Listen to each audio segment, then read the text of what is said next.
Deus me passou um pouquinho, pastor. Eu estava com um bombom que eu levasse andando em mim aqui, batia uma aranha, aí ele ficou aqui. Ele está até grosso aqui. Cara, tem nessa dia, faz. Glória a Deus, amém? Vamos lá. Então, o inimigo está se levantando agora para cair, em nome de Jesus, amém? Glória a Deus. Vamos lá. Então, Senhor maravilhoso, Pai querido, em nome do Filho Jesus Cristo, meu Deus, aqui está teu servo, meu Deus, que irá pregar a tua palavra em nome de Jesus Cristo. Está também participando da tua igreja, meu Deus, que dizimou, que trouxe as ofertas, Pai Santo. Só vem abrir porta de serviço, só vem dar condições para eu ter tua casa. Meu Deus, em nome do Filho, se ajuda o teu povo, ajuda a tua igreja em nome de Jesus Cristo. Usa o teu servo nessa noite, em nome de Jesus Cristo, e fala a tua igreja, conforme tu necessita, em nome de Jesus. Amém? Glória a Deus. Cumprimento a igreja com a graça da paz do Senhor Jesus. Amém? Louvado seja Deus. Nos concede mais uma maravilhosa oportunidade de estar aqui adorando o nome do Senhor Jesus. O que Deus tem mostrado desde o início é que existe uma luta muito grande que está sendo travada. Nós vemos que desde o início houve uma grande dificuldade no culto de hoje, porque a palavra a qual Deus colocou no meu coração, ela é que não importa qual sejam as armas que sejam forjadas contra nós, Deus é poderoso para nos guardar. É Ele que nos guarda. Amém? Nós vamos falar um pouquinho sobre feitiçaria, algo que é abominável aos olhos de Deus. Deus condena a prática de feitiçaria. E, infelizmente, dentro das igrejas, existem pessoas que praticam a feitiçaria e às vezes sem saber. Fazem coisas que no mundo espiritual é entendido como feitiçaria. E às vezes a pessoa pensa que é só uma tradição. É só uma coisa que não tem problema. Mas no mundo espiritual é interpretado de outra forma. E às vezes a pessoa está dando brecha para o diabo e não sabe. E é sobre isso que eu quero falar nessa noite. Amém? Vamos abrir a nossa Bíblia lá no livro de Deuteronômio, é o quarto livro da Bíblia. O quinto livro, perdão. Deuteronômio, capítulo 18, a partir do versículo 9. Deuteronômio 18, versículo 9.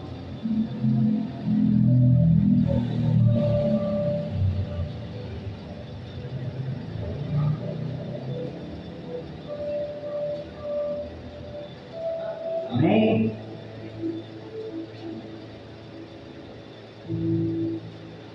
Diz assim a palavra de Deus: quando entrares na terra que o Senhor teu Deus te der, não aprenderás a fazer conforme as abominações daquelas nações. Entre ti não se achará quem faça passar pelo fogo a seu filho e sua filha, nem adivinhador, nem prognosticador, nem agoreiro, nem feiticeiro, nem encantador, nem quem consulte a um espírito adivinhador, nem mágico, nem quem consulte os mortos e o idoso, pois todo aquele que faz tal coisa é abominação ao Senhor.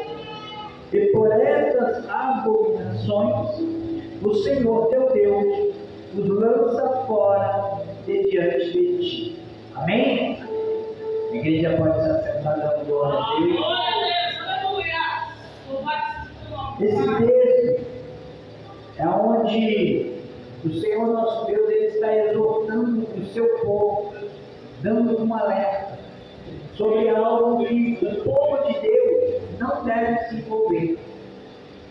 E o que é que Deus está dizendo aqui? Primeira coisa que Deus está dizendo: quando você recebe a bênção de Deus, você não deve usar a bênção de Deus para fazer igual às nações à sua volta. O que isso quer dizer? Deus estava falando aqui com o povo de Israel, que quando entrasse em Canaã, não praticasse os mesmos atos que o povo à sua volta. O povo de Canaã, que morava na terra de Canaã, ali, os cananeus, eles tinham muitos costumes e tradições que eram abominação aos olhos de Deus.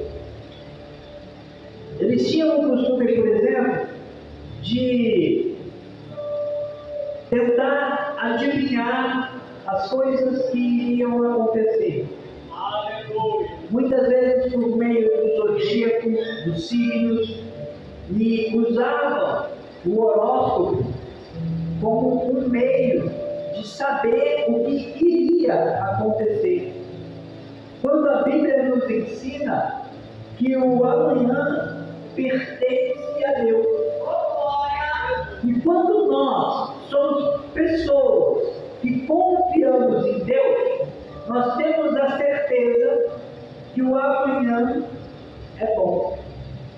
Porque tudo que Deus faz é bom. Então, quando você tem a certeza que Deus é na tua vida, você não se preocupa com o amanhã.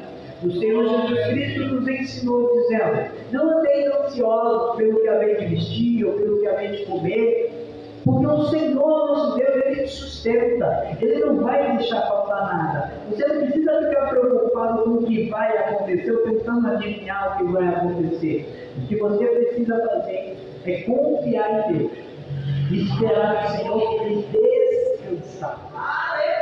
Descansa no Senhor, porque Ele supre as nossas necessidades. Então, o que esse povo fazia? Esse povo se preocupava demais com o amanhã, tanto que acabava não vivendo o hoje. E o dia de hoje, o tempo do agora, é chamado de presente, porque é o tempo que nos é dado.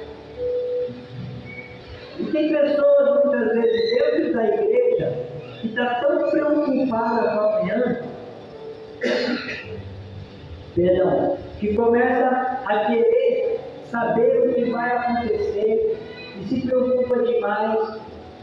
Tem pessoas dentro da igreja que faz simpatia, que segue, às vezes, tradição, o chinelo virado no chão. Não deixa o chinelo virado porque não é bom. Mas quem diz que não é bom? Não sei, os antigos falavam que não é bom, que traz mal a todos. Isso é ser agoreiro. E nós acabamos de ler aqui na palavra de Deus que os agoreiros são abominação a Deus. Então, às vezes, é coisinha simples, gente. Mas é uma coisinha simples que abre um portal no mundo espiritual para que o diabo possa fazer um estrago na sua vida espiritual. Porque você começa a ter receio de uma ou outra coisinha e demonstra então uma falta de confiança em Deus. Aí o inimigo das nossas almas, ele vai diante de Deus e diz: tá vendo? Ele está me dando legalidade, ela está me dando legalidade para entrar na vida dela. Porque através dessa atitude ela está demonstrando que não confia no Senhor. E se ela não confia, a tua palavra diz que os que esperam no Senhor é que eram os oposto. Os que confiam no Senhor é que não são abalados. Como ele não confia, eu posso abalar ele. Eu tenho direito, eu tenho legalidade para abalar a estrutura dele, porque ele não confia no Senhor. E a tua palavra diz que os que confiam no Senhor que são como os montes de céu que não se abalam e permanecem para sempre. Então quem não confia acaba abalado. Por que tem muita gente dentro da igreja hoje que vive abalada espiritualmente? Porque não tem confiado verdadeiramente. Porque no momento de adversidade, ao invés de dobrar o joelho e falar com o Senhor dos Exércitos, vai procurar outros meios. Ou vai buscar no conhecimento humano, ou vai buscar no conhecimento antigo. Mas não busca no conhecimento da Escritura, no conhecimento de Jesus, no conhecimento de Deus. Não pratica o que a palavra de Deus ensina. A Bíblia nos diz, no livro de Salmo, no capítulo 119, perdão, no Salmo de número 119, o livro de Salmo não tem capítulos. No Salmo de número 119, o verso de número 105, que a tua palavra é lâmpada para os meus pés e luz para o meu caminho. Então é impossível andar se não for na direção da palavra de Deus. O que mais que a gente pode aprender a respeito do que é feitiçaria que nós não devemos fazer? Palavras de maldizente, uma palavra de mal. O livro de Tiago nos ensina que não é bom que de uma mesma fonte venha jorrar água doce e água amarga. A palavra da pessoa que é de Deus tem que ser palavra de Deus. Deus nos ungiu para abençoar. Aí existem algumas pessoas que pegam uma passagem isolada da Bíblia, onde o Senhor Jesus viu uma figueira cheia de folhas, e ele amaldiçoou aquela figueira, e a figueira secou. E aí eles usam essa passagem para dizer, mas o Senhor amaldiçoou aquela figueira, então a gente pode amaldiçoar. Aí nós pegamos todo um contexto para entender o porquê que Jesus amaldiçoou aquela figueira. Aquela figueira, ela estava cheia de folhas. E a figueira, ela só fica totalmente cheia de folhas quando ela está na época de dar fruto. Quando ela não está dando fruto, ela não pode estar cheia de folhas. Como aquela figueira ao longe demonstrava muitas folhas, ela estava mentindo. Ela estava dizendo que estava cheia de frutos, por sua aparência. Porém, nela não havia um fruto sequer. O que Jesus estava amaldiçoando ali não era necessariamente a figueira, mas a atitude dela de estar mentindo. O que Jesus amaldiçoou foi o engano, a ilusão. E o ilusionismo faz parte da feitiçaria. O ilusionismo também é mentira. E tudo que é mentira não é de Deus. Porque Jesus é a verdade. E o pai da mentira é o diabo. Não há comunhão entre luz e trevas. Ou você é de Deus, ou você não é. Jesus, ele disse que é impossível servir a dois senhores. Ou nós servimos um e desagradamos o outro, ou servimos o outro e aborrecemos o primeiro. Não dá para fazer as duas coisas. Nós, como pessoas de Deus, temos o dever de abençoar. A quem? A todos. Abençoe. Porque aquele que hoje talvez está te amaldiçoando, ele só está servindo ao reino ao qual ele pertence. A pessoa que amaldiçoa é porque ela vive na maldade. Nós, que somos da luz, que somos pertencentes ao Senhor Jesus, nós fomos chamados para abençoar, para salvar, para curar. Jesus, ele disse que aquele que vem a ele de maneira nenhuma ele lança fora. Tem muita gente hoje dentro da igreja, julga as pessoas por causa de aparência. Nós vínhamos hoje com uma abençoada por Jesus, de nome Bruna, que estava dirigindo o carro de aplicativo que nos trouxe até aqui, e nós começamos a conversar com ela, e ela disse: olha, eu vivo com uma companheira, e eu conheço um pouco do Evangelho, eu amo ouvir a palavra de Deus, eu sei que as igrejas evangélicas, elas trazem a palavra de Deus, porque cada vez que eu vou numa igreja evangélica, Deus fala no meu coração, mas todas as vezes que eu entro numa igreja evangélica, eu sinto o olhar de julgamento das pessoas, por causa das minhas vestes, por causa do jeito que eu ando, porque eu me visto parecido com um homem. Eu vejo o olhar de apontamento e de julgamento. Meus irmãos, isso também é feitiçaria.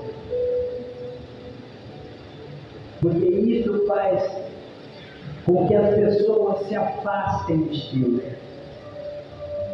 Nós, como igreja, devemos acolher. A palavra de Deus diz que aquele que vem a Cristo de maneira nenhuma ele lança fora. Se ele não lança fora, quem somos nós para querer lançar fora? Não devemos nunca nos esquecer de onde Jesus nos tirou. Ninguém chegou aqui convertido. E ninguém se converte da noite para o dia. Nós aprendemos dia após dia, meditando na Escritura e buscando em oração. E o Espírito de Deus é quem faz a obra, é quem vai convencendo da justiça, do juízo, do pecado, é quem vai nos transformar. Não somos nós, igreja, que temos que transformar ninguém. Nós temos somente que anunciar a palavra e o amor de Cristo.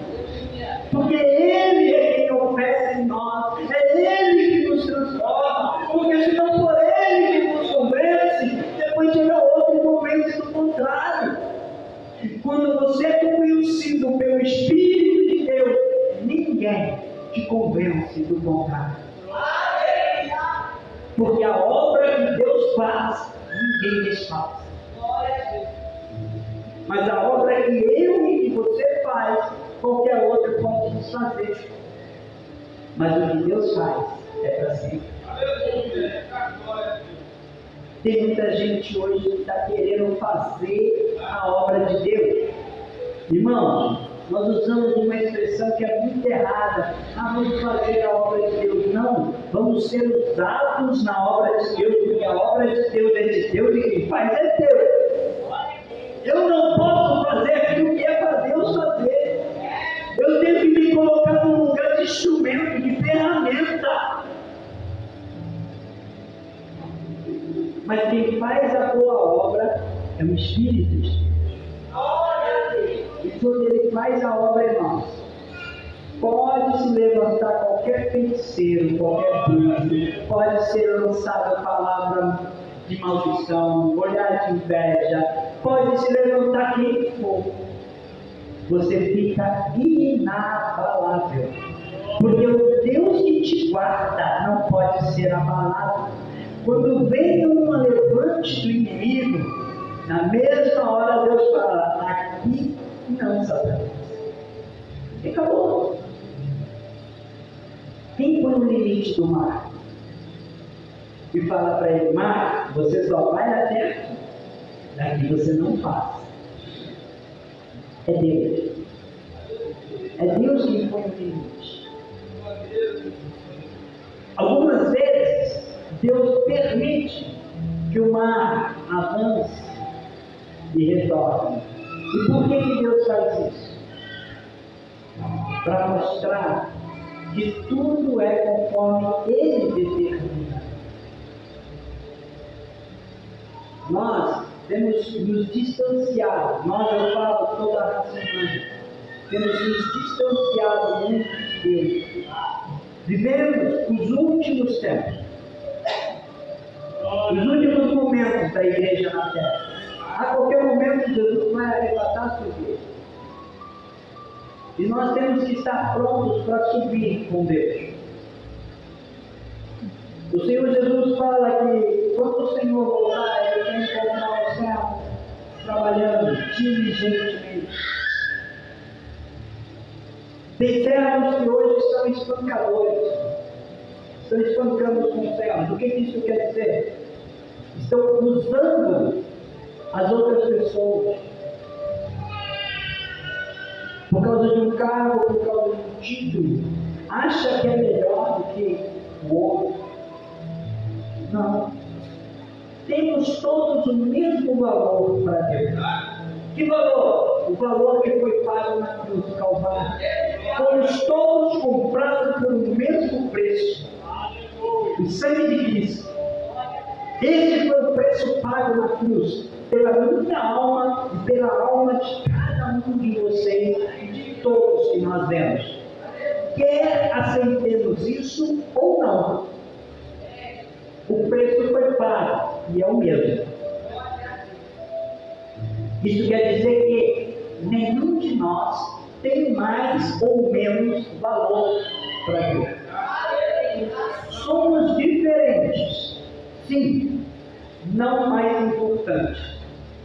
Ninguém é mais importante. O pastor não é mais importante que a ovelha, do que o membro, do que o porteiro, do que o presidente. Somos apenas membros diferentes, com funções diferentes, do corpo, do qual Cristo é o cabeça. Ele é o único que é importante. O resto é só o resto. Nós somos só o resto do corpo. O importante é a cabeça, é Cristo. Se nós não nos colocamos no nosso lugar, Deus tira e põe outro. Está escrito: o machado está posto à raiz. Todo aquele que não dá fruto, o Pai corta e lança fora. E aí, ele enxerga outro lugar e dê fruto. E o que dá fruto, o Pai limpa, para que dê ainda mais fruto. Então nós temos que produzir fruto. Qual é o fruto que nós estamos produzindo? O que tem saído da sua boca? Eu estou falando a respeito de feitiçaria. Mas a palavra lançada para maldição é feitiçaria. Talvez você não vai em religiões de matriz africana para rear trabalho, mas lança uma palavra de maldição para um irmão que de repente fez algo que não foi agradável aos teus olhos. É a mesma coisa. É a mesmíssima coisa. Desejou o mal. Nós devemos encher o nosso coração com a presença de Deus, com o amor de Deus. O amor que é incondicional. Deus não deixa de te amar porque você é pecador. Deus não deixou de me amar por eu ser pecador. Ele continua nos amando. Não ligando o que a gente faz. O pecado é abominável para Deus. Mas todo pecador é chamado ao arrependimento através do amor de Cristo. O sangue de Cristo liberta de todo pecado, seja ele como. Cadê só mais um texto que fala a respeito de rebeldia? Que a rebeldia é como o pecado de feitiçaria. No livro de 1 Samuel, capítulo 15, no verso de número 23.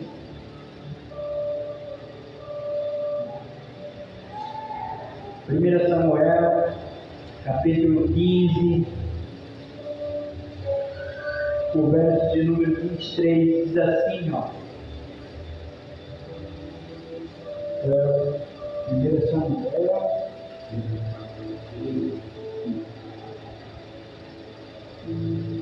15:23.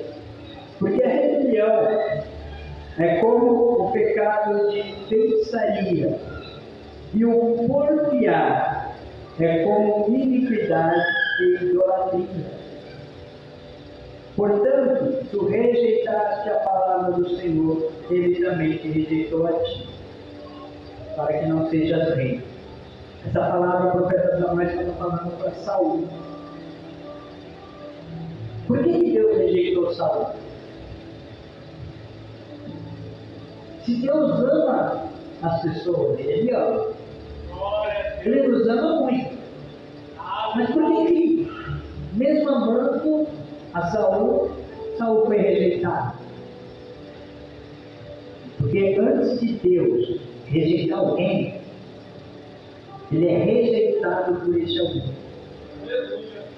Não foi Deus que rejeitou a Saul primeiramente, foi Saul que rejeitou o mandamento de Deus. Foi ele que rejeitou a Deus primeiro. Ele foi rebelde, desobediente. E a desobediência, a rebelião, é o pior de todos os pecados. Porque é o primeiro pecado. Quando a pessoa decide se rebelar ou não obedecer a Deus, ele está tomando a atitude do primeiro anjo que caiu. Porque foi isso que o diabo fez no céu. Muitos falam que o primeiro pecado é o orgulho, não é. É rebelião. Orgulho é um sentimento de a pessoa achar que pode, ela soberba, é um sentimento. Mas a rebelião é uma atitude. O orgulho pode até ser o princípio de uma rebelião, mas a rebelião é o ato consumado. A pessoa primeiro ela acha que pode fazer o que quer, e aí depois ela pratica o ato, aí é a rebelião. E a rebelião é como o pecado de feitiçaria, diz a Escritura Sagrada.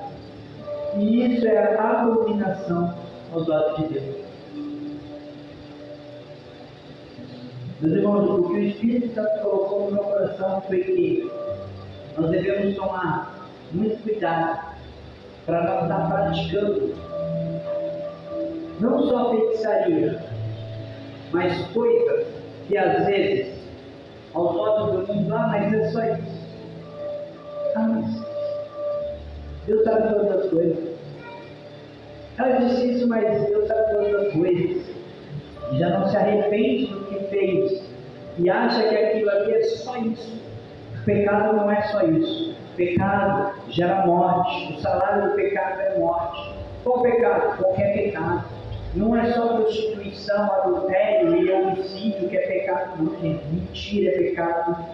Desejar o mal do irmão é pecado. A Bíblia diz lá em Tiago que aquele que sabe fazer o bem não faz pecado. Deixar de estender a mão para quem precisa também é pecado. Se você pode ajudar e se nega a fazer isso, também é pecado. Na lei brasileira, omissão de socorro é crime.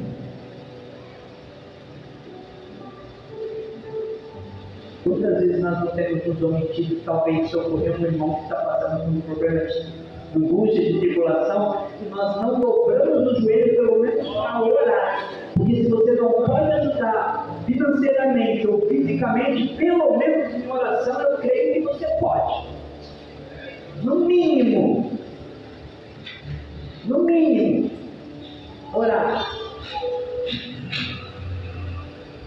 Apresentar em oração os irmãos de Cristo, muitos, e hoje, neste momento, estão sendo vigilados, muitos estão sendo torturados, só por ter uma Bíblia, ou por ter sido pego com uma delas.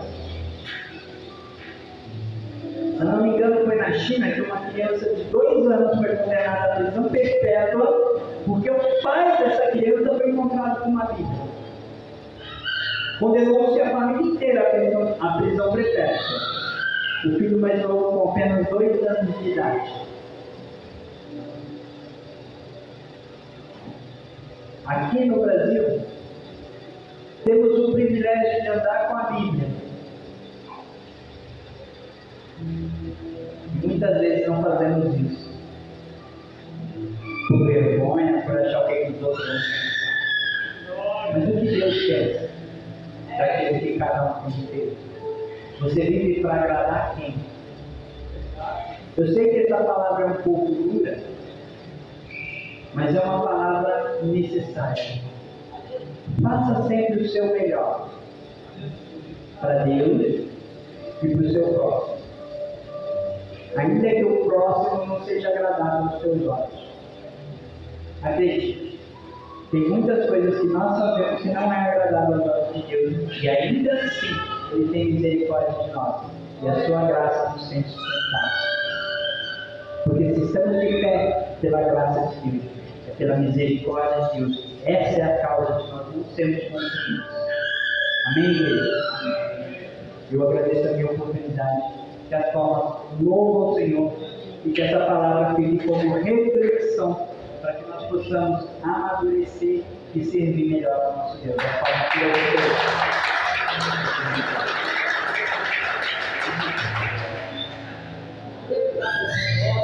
Amém, meu Deus. Que Deus abençoe o pastor.